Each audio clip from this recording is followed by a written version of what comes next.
The Grootrivier Pass on route R102 played a significant role in the economic development of the Cape Colony and was originally built by Thomas Bain between 1868 and 1880.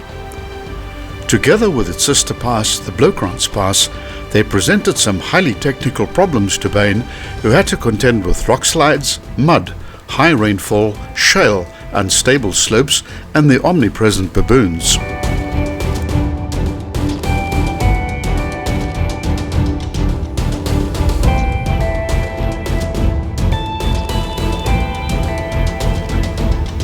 This pass is a perennial favorite and a joy to drive, with its tortuous corners and stunning scenery amidst very old forests of the Tsitsikamma.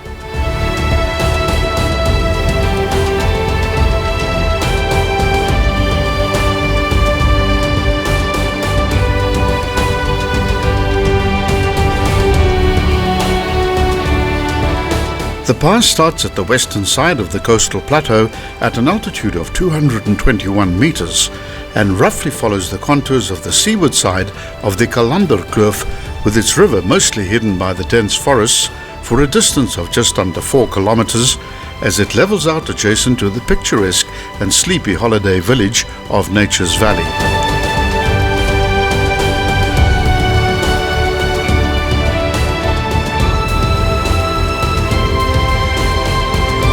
This is the densely forested region where the tall yellow woods tower above the forest canopy, and many of them are covered in old man's beard, a type of moss commonly found in the valley, giving the trees an eerie look.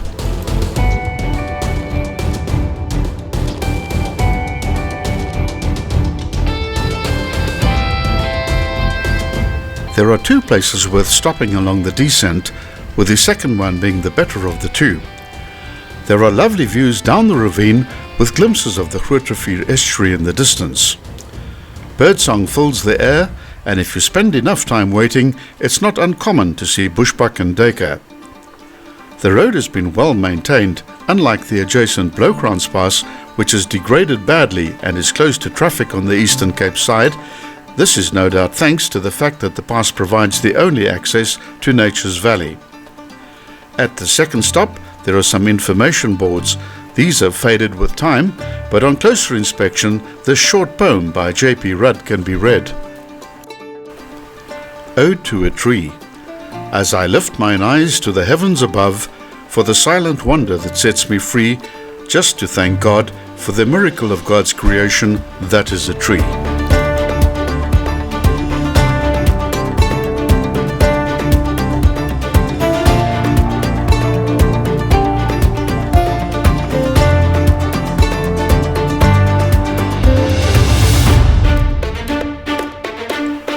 Along the descent, the road twists and turns down the mountain, following the ravines and buttresses and allowing a natural speed of around 40 kilometers per hour. This is not a road to be driven fast anyway. There's one specific hairpin turn within the first kilometer, which is extremely sharp and carries a slope of almost 1 in 6. The descent has a mood and ambiance all of its own. Slow down. Roll down your windows and allow the natural sounds of the forest to surround you. Cape vervet monkeys and chacma baboons are commonly seen foraging in the forests. At the foot of the pass, there's a tight right-hand turn towards the little village, which fits compactly between the mountainside and the beach. Here one can enjoy a gentle, tranquil and unhurried life, if you can afford it.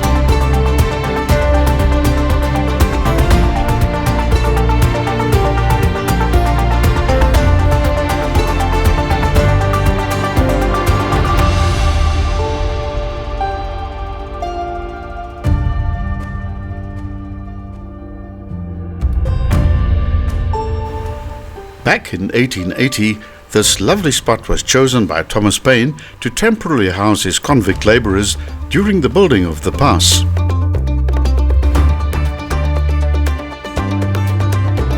The low-level bridge over the Grootrivier has an unusual look about it, with farm-style collapsible gates along its length. This design was decided on after evaluating various costs and ecological considerations in terms of preserving the ecosystem in the valley.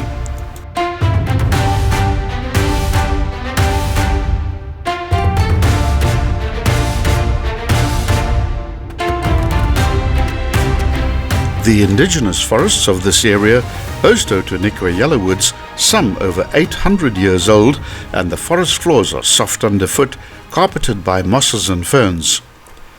The Afro-montane forests of the Tsitsikamma area are the most extensive areas of indigenous forests in South Africa.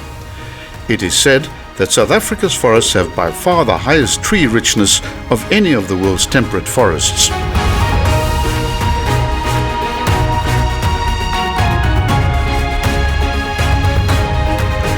These forests are between 3 and 7 times richer in tree species than any other forested areas in the southern hemisphere.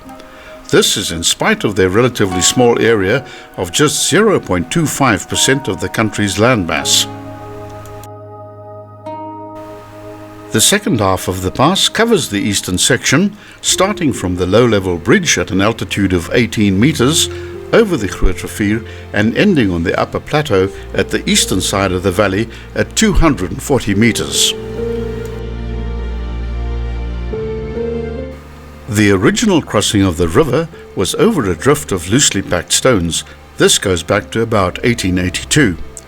Some years later, the drift was crossed over a concrete causeway, but the high rainfall and steep terrain meant the causeway was more underwater than exposed. This caused many traffic hold-ups as the pass had to be closed frequently. The current bridge was constructed on top of the concrete causeway, and the safety gates on the sides allow debris from floodwaters to pass harmlessly over the bridge. A secondary purpose is to provide a guideline for vehicles to cross the bridge when the bridge has been overtopped. There's only one safe place to stop on this section, at the view site near the summit, which provides panoramic views over the Steenwindrug and Nature's Valley itself. This is the best of all the view sites on the pass and should not be missed. There's plenty of parking, big enough for about 20 vehicles.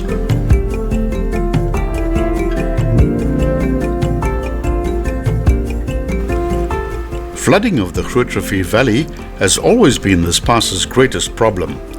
The road was cut mainly into the shale band, which is essentially soft, crumbling rock, and this means many small rockfalls occur along the pass and on an ongoing basis, requiring a full-time maintenance team. Falling trees, strong water flow down steep slopes, and baboon activity further add to the costs of maintaining a pass of this nature.